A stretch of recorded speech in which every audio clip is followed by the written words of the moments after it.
नमस्कार दोस्तों, स्वागत है आपका अनुपम आईएएस एकेडमी पर। इससे पहले वीडियो में हमने देखा था कि चांद बीबी ने किस तरह से अहमदनगर को बचाकर रखा था, लेकिन उनके ही दरबार के लोगों ने उनके खिलाफ षड्यंत्र किया और अंततः उनकी हत्या कर दी। लेकिन आज हम यह समझेंगे कि जो यह निजामशाही है, यानी जो अहमदनगर का क्षेत्र है, यहाँ पर जो राजनीतिक व्यवस्था है, उसमें इतना ज्यादा मतभेद क्यों था, कैसे कई सारे अलग ग्रुप थे और वह ग्रुप आपस में लड़ रहे थे। इस वीडियो के बाद आप यह भी समझेंगे कि जो दक्कन का क्षेत्र है, वह क्षेत्र इतना विवादित क्यों था और कैसे वहां पर अलग अलग शक्तियां थी जिन्हें नियंत्रित करना काफी मुश्किल था। दक्कन की जो राजनीतिक व्यवस्था थी वह काफी अस्थिर थी और बहुत प्रयास करने के बाद भी मुगल दक्कन पर नियंत्रण नहीं रख पाए और वह उनके पतन का सबसे बड़ा कारण बना। तो आज हम अहमदनगर की उस सियासी जंग को समझेंगे जिसने अहमदनगर को ही समाप्त कर दिया।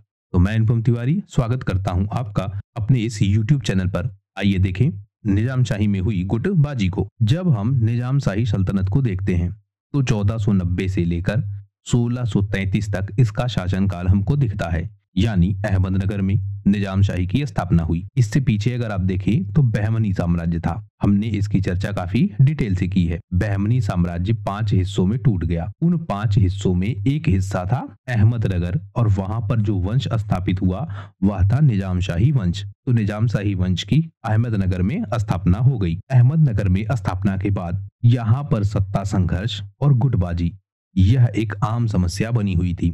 लगातार दरबारों में षड्यंत्र हो रहे थे, विश्वासघात हो रहे थे, आंतरिक कलह हो रहे थे, लोग एक दूसरे पर भरोसा नहीं कर रहे थे और जब भी जिसको मौका मिलता था वह यह कोशिश करता था कि सल्तनत पर उसका अधिकार हो जाए। इसी क्रम में हमने देखा कि चांद बीबी की भी हत्या कर दी, जो लगातार लड़ रही थी अहमदनगर की स्वतंत्रता को बचाए रखने के लिए। तो आंतरिक कलह और विद्रोह लंबे समय से हमको दिख रहा था, लेकिन इसका कारण क्या था यह हमको समझना होगा। सबसे पहला कारण हम यह देखते हैं कि उत्तराधिकार का संघर्ष है। ज्यादातर साम्राज्यों में यह समस्या हमको दिखती है कि अगला उत्तराधिकारी कौन होगा, अगला राजा कौन बनेगा, इस बात को लेकर लगातार संघर्ष होते हैं। तो वह संघर्ष निजामशाही में भी हमको दिखता है। दूसरा जो अफगानी ग्रुप है और जो दक्कनी ग्रुप है, या हम कहे यहाँ पर आप अफाकी रख लीजिए। तो जो आपका अफाकी ग्रुप है और जो आपका दक्कनी ग्रुप है, क्या अंतर है दोनों में?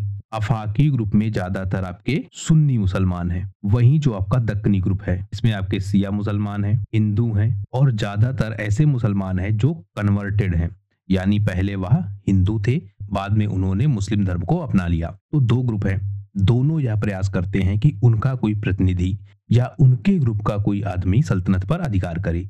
तो इस बात को लेकर भी संघर्ष है। फिर जो मुगल हैं और जो आदिल शाही है, उसके साथ साथ जो कुतुब शाही है, इनके बीच जो संबंध है, यानी एक तरफ है आपकी निजामशाही, दूसरी तरफ है आपकी कुतुब शाही, फिर आपकी हो गई आदिल शाही और एक आपका हो गया मुगल। तो इनके बीच जो रिलेशन है, यानी दक्कन की जो स्थानीय शक्ति है प्लस दिल्ली सल्तनत, तो दक्कन की स्थानीय शक्तियों के बीच किस तरह के संबंध हैं, उसके बाद दिल्ली सल्तनत से या बाद में जहां मुगल स्थापित हो गए उनसे किस प्रकार का संबंध है, यह भी बहुत इंपॉर्टेंट रोल अदा करता था इस गुटबाजी में। फिर हम देखते हैं कि कुछ ऐसे सरदार उभरते हैं जैसे मलिक अंबर। इसकी चर्चा हम डिटेल से करेंगे। मलिक अंबर जैसे सरदार, यानी जो बहुत शक्तिशाली सरदार हैं, इन सरदारों की भूमिका जब बढ़ती है किसी भी साम्राज्य में, जैसे हमने देखा था महमूद गवा के साथ बहमनी साम्राज्य में, उसकी शक्ति बढ़ रही थी और जब उसकी शक्ति बढ़ रही थी तो जो अन्य सरदार हैं, यानी दरबार में जो अन्य लोग हैं, वह सब उसके खिलाफ हो जाते हैं। तो गुटबाजी का एक कारण हमको यह भी दिखता है कि जब भी कोई शक्तिशाली सरदार उभरता है तो दरबार में गुटबाजी प्रारंभ हो जाती है। कुछ उदाहरण हम देख लें जब इस गुटबाजी ने बड़े नुकसान किए हैं। सबसे पहले जो चांद बीबी का संघर्ष है, उसमें हमने देखा कि चांद बीबी को इसी गुटबाजी के कारण मार दिया गया। एक झूठी अफवाह फैलाई गई और उस अफवाह के माध्यम से यह कहा गया कि चांद बीबी मुगलों से समझौता कर रही हैं, अहमदनगर का बड़ा क्षेत्र मुगलों को देने जा रही हैं और इस अफवाह के कारण ही चांद बीबी की हत्या हो गई। और इस हत्या के पीछे जो सबसे बड़ा कारण है वह था दरबारी गुटबाजी। फिर मलिक अंबर का जो उदय है,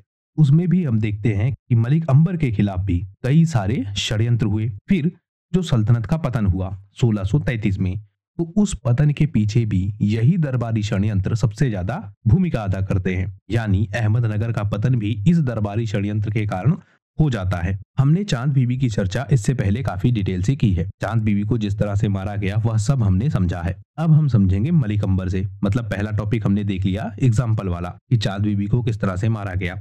अब हम देखते हैं मलिक अंबर को।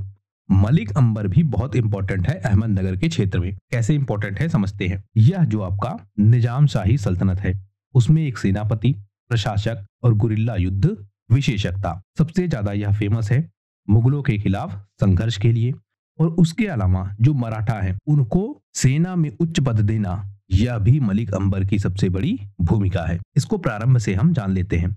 जब हम इसके प्रारंभिक जीवन की बात करते हैं तो मलिक अंबर का जन्म हुआ था इथियोपिया में। एक गरीब परिवार से था यह, और दास के रूप में इसे सबसे पहले बेचा गया। अरब व्यापारियों ने इसको दास के रूप में खरीदा, और खरीदने बेचने के क्रम में मतलब मलिक अंबर को कई बार खरीदा गया, कई बार बेचा गया। कहते हैं कि 3 बार इसको कम से कम बेचा गया, मतलब 3 बार के कम से कम साक्ष्य हैं। तो बेचे जाने के इस क्रम में अहमदनगर का एक सरदार है चंगीजा खान। चंगीजा खान ने इस मलिक अंबर को खरीद लिया, यानी दास के रूप में यह भारत में आया। जब इस चंगीजा खान की मृत्यु हो गई तो मलिक अंबर ने अपनी अलग से पहचान बनाना शुरू कर दिया, यानी दासता से यह मुक्त हो गया। जब इसके स्वामी की या जिसने इसे खरीदा था या चंगीजा खान, उसकी मृत्यु हो जाती है तो यह स्वतंत्र रूप से उभरने लगता है। और यह बहुत फेमस है अपनी गुरिल्ला युद्ध पद्धति के लिए। गुरिल्ला वॉरफेयर में इसे कोई पछाड़ नहीं सकता था, और जब यह बात लोगों तक फैली, स्पेशली सत्ता के लोगों तक, तो इसे धीरे धीरे सेना में स्थान दिया जाने लगा। जब सेना में इसको स्थान दिया गया तो इसकी परफॉर्मेंस बहुत अच्छी होती थी।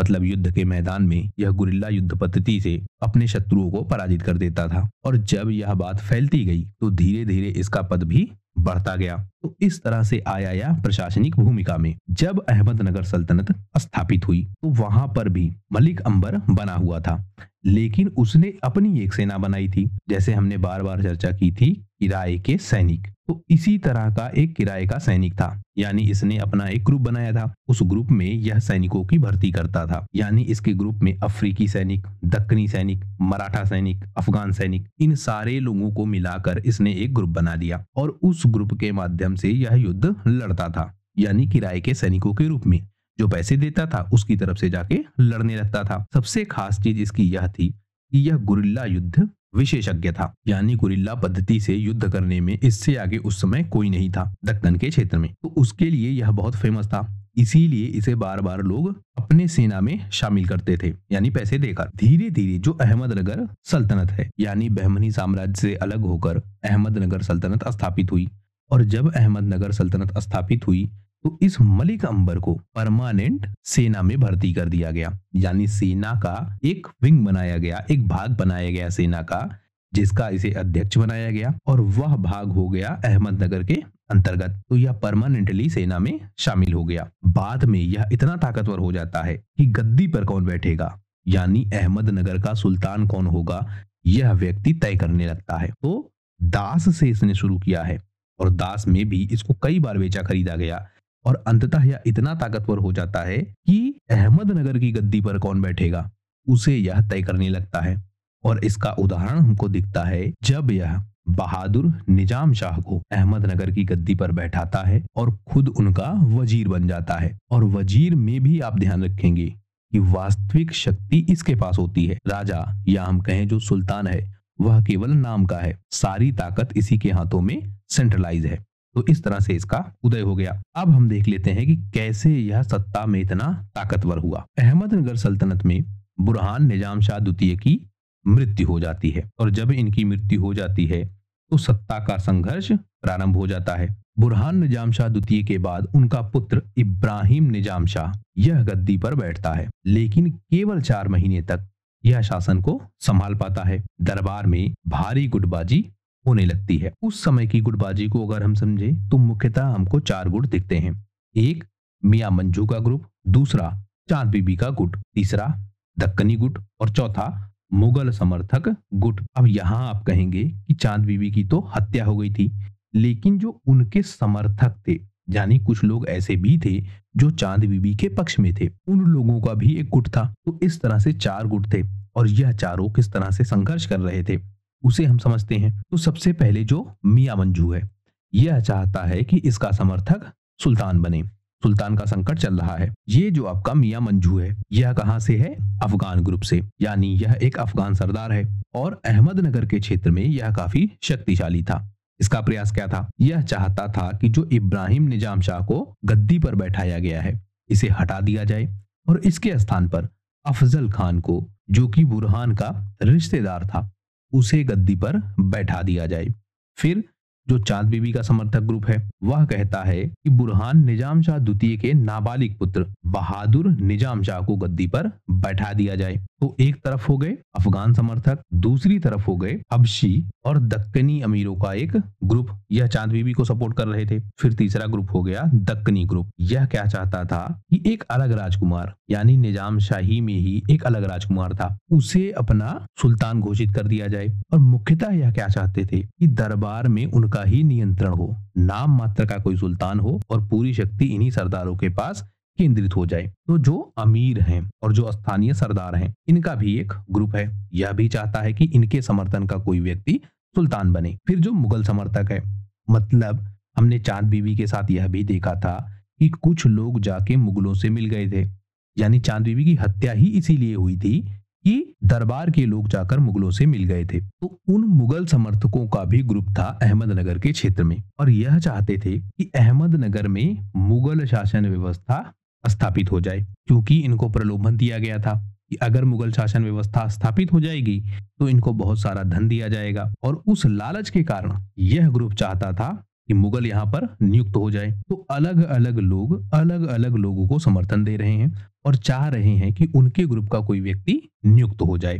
तो चार प्रमुख गुट हैं और उनके अलग अलग दावेदार हैं। इन सब में क्या होता है, जब तक चांद बीबी रहती है, अब इसको आपको थोड़ा पीछे से भी देखना होगा क्योंकि यह संकट लगातार बना हुआ था पहले से भी। चांद बीबी के समय बुरहान निजाम शाह द्वितीय, जो कि चांद बीबी का भाई था, उसके बाद जो उनका पुत्र है बहादुर निजाम शाह, वह गद्दी पर बैठे हुए थे। और जो आपका बहादुर निजाम शाह है, यह केवल शासक मात्र था या नाम मात्र का ही शासक था, वास्तविक शक्ति थी चांद बीबी के हाथों में। तो चांद बीबी के समय यह शासन व्यवस्था थी। चांद बीबी की हो गई मृत्यु, उनको धोखे से मारा गया या उनके सरदारों ने ही उन्हें मार दिया। उसके बाद जो यह सुल्तान था बहादुर निजाम शाह, इसको बंदी बना लिया गया। यानी 1600 ईस्वी में अकबर के पुत्र दानियाल ने हमला किया, अहमदनगर को घेरा गया। पहले हमले में जो अब्दुल रहीम खाने खाना ने किया था, वह हमला फेल कर गया था। चांद बीबी ने बहुत बहादुरी से वह युद्ध लड़ा और मुगल सेना हार गई। लेकिन जब दूसरा हमला हुआ 1600 ईस्वी में, इस बार आया था दानियाल और सेना इस बार बड़ी लेके आया था। युद्ध के मैदान में वह चांद बीबी को तब भी पराजित नहीं कर पाया।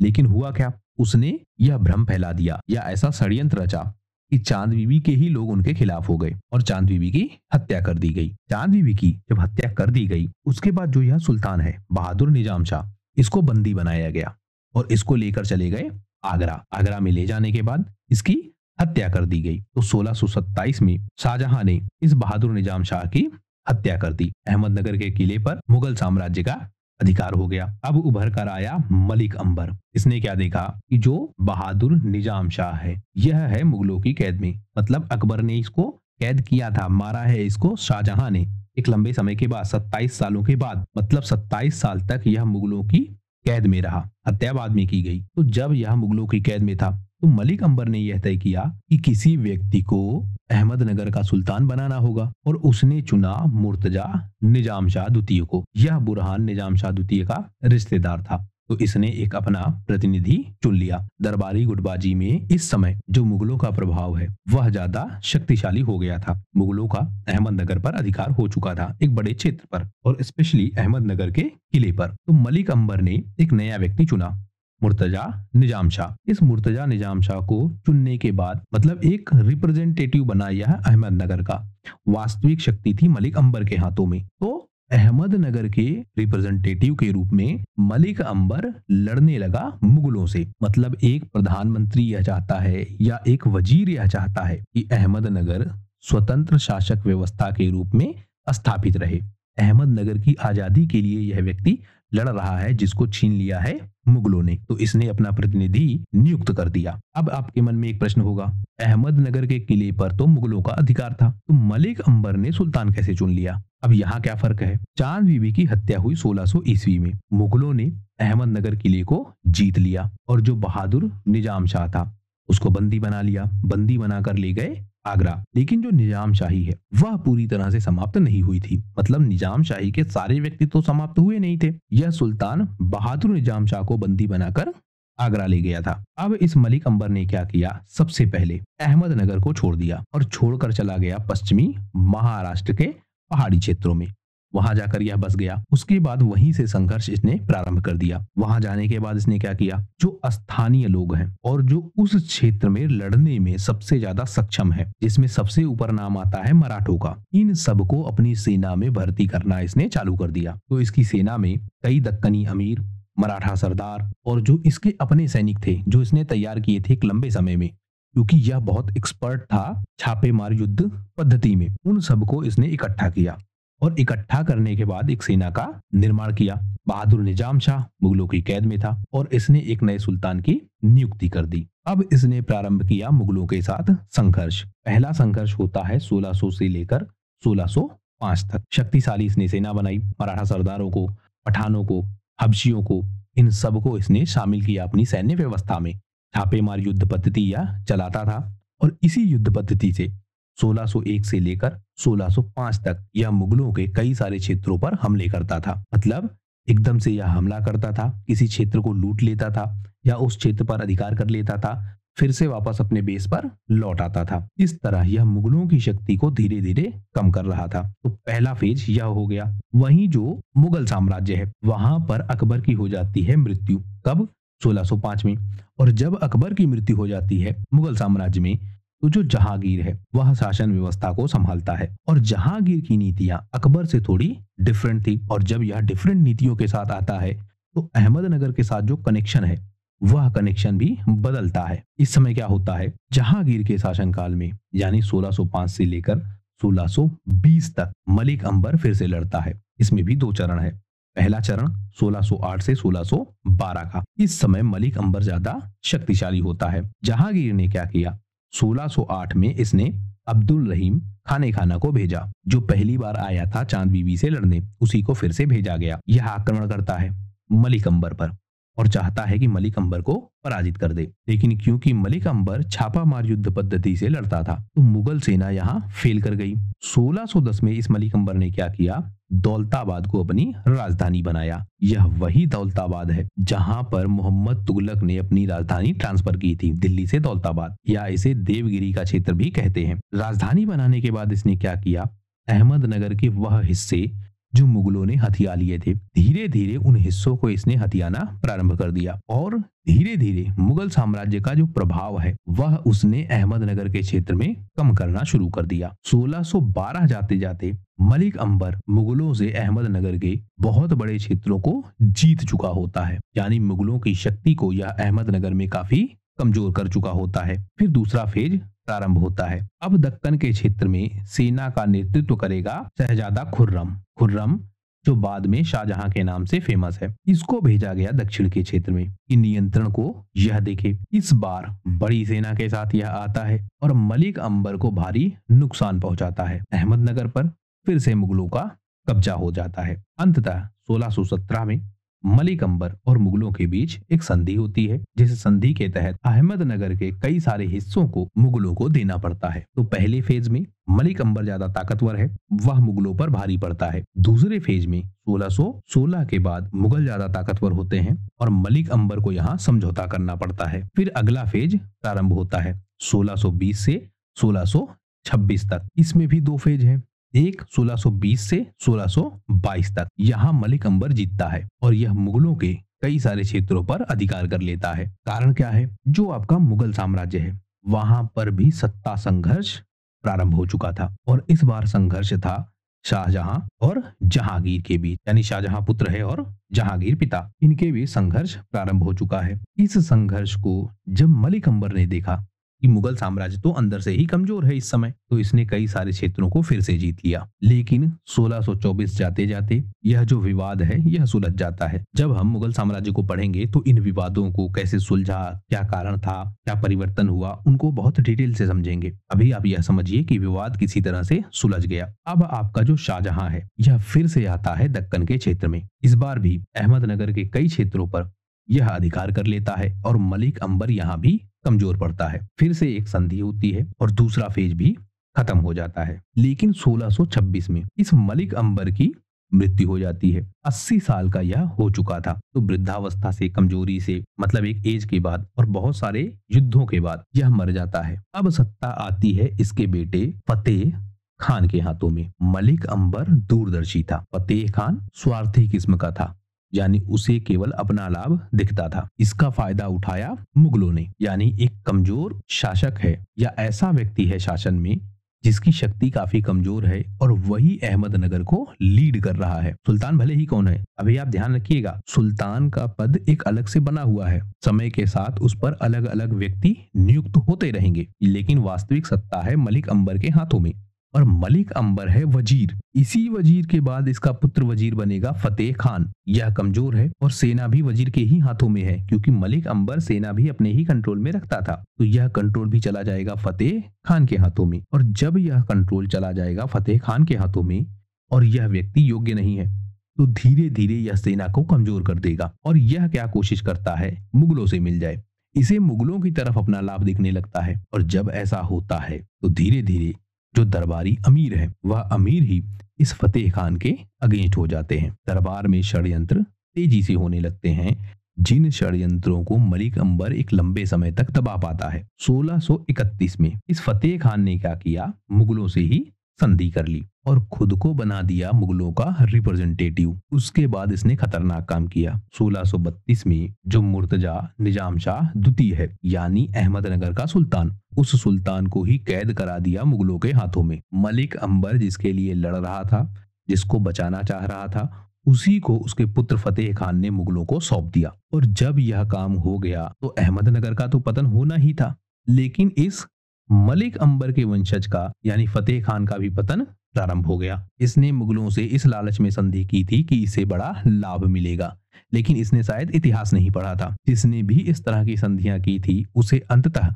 बड़े नुकसान उठाने पड़े थे। और वही यहाँ पर भी हुआ। अहमदनगर सल्तनत का पतन हो गया। 1633 में शाहजहां ने अहमदनगर पर आखिरी हमला किया, उसे अपने साम्राज्य में शामिल कर लिया। फतेह खान को कैद कर लिया गया और अहमदनगर साम्राज्य ही समाप्त हो गया। मुर्तजा निजाम शाह को आगरा ले जाया गया और उसकी भी हत्या कर दी गई। जिस समय अहमदनगर का पतन हुआ उस समय दक्कन के क्षेत्र में बीजापुर, गोलकुंडा, ये दो शक्तियां ही बची थी। बाकी शक्तियों पर मुगलों का अधिकार हो चुका था, यानी मुगल अपनी शक्ति दक्कन के क्षेत्र में बढ़ा चुके थे। लेकिन इन सब के बीच ही मराठा शक्ति का भी उदय होता है और मराठा शक्ति उदित होती है अहमदनगर के क्षेत्र से। और इस शक्ति के उदय होने के पीछे एक बहुत बड़ा हाथ है मलिक अंबर का, जो मराठा छापेमार युद्ध पद्धति अपनाते थे। उस युद्ध पद्धति को शुरू किया है अगर किसी ने, या हम कहें उस युद्ध पद्धति को पहले कोई अपनाता था मराठों से पहले, तो वह व्यक्ति था मलिक अंबर। और मलिक अंबर मास्टर था उस चीज में, मतलब इसीलिए उसको सेना में भर्ती किया गया था कि वह छापेमार युद्ध पद्धति से पूरी सैन्य व्यवस्था की जो स्थिति है उसी को बदल कर रख देता था। और यह प्रभाव मराठा शक्ति पर भी दिखने लगा। अब मराठा उदित होंगे अहमदनगर के क्षेत्र में और मुगलों के खिलाफ सबसे बड़ा संकट बनेंगे। छत्रपति शिवाजी महाराज ने इसी गुरिल्ला युद्ध पद्धति का प्रयोग किया और मराठा साम्राज्य का विस्तार किया। तो इस तरह अहमदनगर का जो साम्राज्य है वह समाप्त हो गया और वह मुगलों के अधीन आ गया। मलिक अंबर ने अहमदनगर के क्षेत्र में कई सारे सुधार भी किए थे। इसमें सबसे फेमस सुधार है तोडरमल की भूमि व्यवस्था। और उस भूमि व्यवस्था से प्रेरणा लेकर यह मलिक अंबर अहमदनगर में परिवर्तन करता है। कैसे परिवर्तन करता है? यह दौलताबाद को अपनी राजधानी बनाता है और यह कोशिश करता है कि मुगलों का हमला यहाँ ना होने पाए, यानी जो राजधानी है वह सबसे सुरक्षित हो। यह व्यवस्था यह अपनाता है। इसके बाद जो कर संग्रह की प्रणाली है उसमें बहुत सारे सुधार करता है, जिस सुधार ने मुगल साम्राज्य को मजबूत किया या मुगल साम्राज्य की जो आर्थिक व्यवस्था है उसे मजबूत किया। उसी तरह की कर प्रणाली यह अहमदनगर के क्षेत्र में भी अपनाता है। इससे पहले क्या हो रहा था, जो अमीर होते थे, जो जागीरदार होते थे या जमींदार होते थे, वह जबरदस्ती कर वसूलते थे। कोई फिक्स रेट नहीं था। जिस तरह से उत्पादन हो गया उस तरह से टैक्स वसूला जाता था, और अगर उत्पादन नहीं हुआ तब भी टैक्स वसूला जाता था। यानी एक मिनिमम टैक्स तो हमेशा से था, वह टैक्स हर हालत में वसूला जाता था, चाहे उत्पादन हो चाहे ना हो। इसके बाद अगर उत्पादन बढ़ गया, यानी किसानों ने अच्छी फसल पैदा कर दी, या फिर स्थिति ऐसी बनी कि अच्छी फसल पैदा हो गई, तो यह आपके सरदार जो हैं, अमीर हैं, जागीरदार हैं, यह सब किसानों से जबरदस्ती फसल को छीन लेते थे। यानी किसानों की जो स्थिति थी वह बहुत दयनीय हो चुकी थी। इसने इस व्यवस्था में सुधार किया। इसने तय किया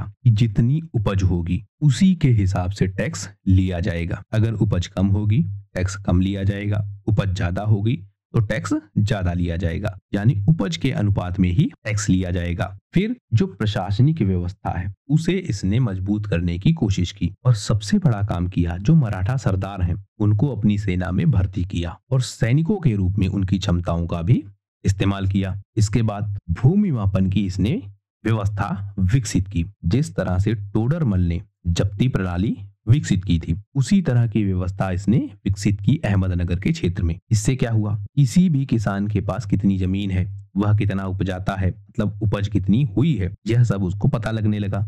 और जब यह सब कुछ पता लगने लगा तो जो टैक्स का कलेक्शन है वह ठीक तरीके से होने लगा। यानी अब किसानों से जबरदस्ती टैक्स नहीं वसूला जाता था, जितनी उपज होती थी उसके हिसाब से टैक्स वसूला जाने लगा। कर प्रणाली में भी इसने बहुत सारा सुधार किया। करों की जो दर है उसको भी इसने डिफाइन किया। पहले क्या हो रहा था, जमींदार और अमीर अपनी मनमर्जी से टैक्स वसूल रहे थे, उसका कोई रेट नहीं था।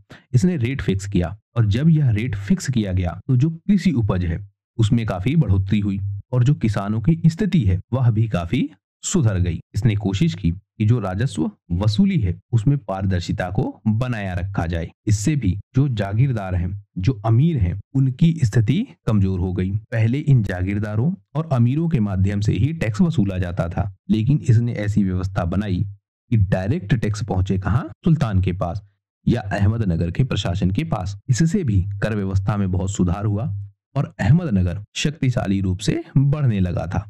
लेकिन अंततः मलिक अंबर की मृत्यु के बाद अहमदनगर का जो वंशज है वह योग्य नहीं था और अहमदनगर का पतन प्रारंभ हो गया। इसके अलावा इसने अन्य भी कई सारे सुधार किए हैं, जैसे जल व्यवस्था यानी जल प्रबंधन और सिंचाई व्यवस्था में इसने कई सारे कार्य किए। किसानों को जो पानी है वह आसानी से उपलब्ध हो, उस व्यवस्था का भी इसने ध्यान रखा।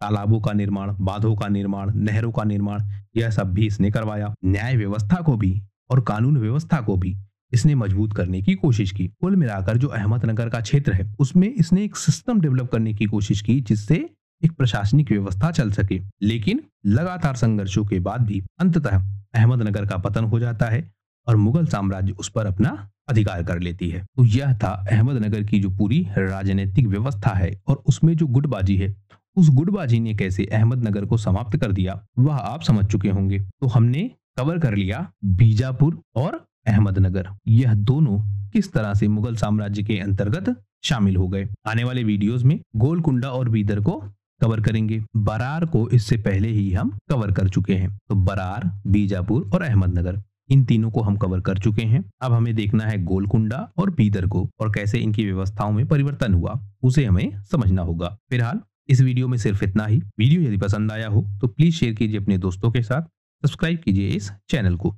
आपका हमसे जुड़ने के लिए बहुत बहुत धन्यवाद। आपका दिन शुभ हो।